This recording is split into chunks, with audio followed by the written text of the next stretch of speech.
Akkaataa bilbila keessan akka kompiitaratti fayyadamuu dandeessan yookiin akka laaptoopiitti haala bareedaa masirratti argaa jirtan kanaan isin barsiisa.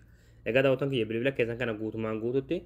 akka laaptoopiitti yookiin keessaadhaa guutumaan guututti laaptoopiitti jijjiirratanii laaptooppillee yoo hamma dura fayyadamtanii hin beekne waa'ee laaptooppii asirratti barachuu dandeessan jechuudha salphumatti. Egaa daawwattoon kiyya waan kana kan baay'ee argeetti faatu viidiyoo kan laakchii godhuun jalqabaan fa'aa duraan ta'a.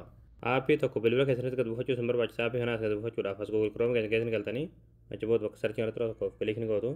achi booda bakka sarchii irratti gola Oromiyaa tanii barreessanii gola Oromiyaa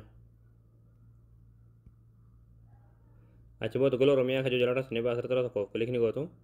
ammallee asirratti gola Oromiyaa kajoo waan tura tokko kilikni gootu ammallee haala kanaan teessifataa asirratti ikoon sarchiin tura tokko kilikni gootu bakka sarchiin irratti qubee ha da faa barreessanii yoo sarchii fuuldura kan ta'anii gosa sarchii gootu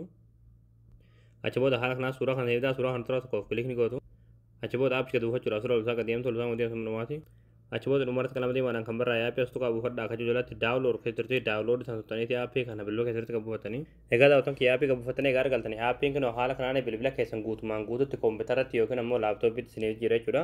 haala kanaan salphumatti bilbila keessan kompiitaratti jirtanii kompiitara fayyadamuu dandeessan.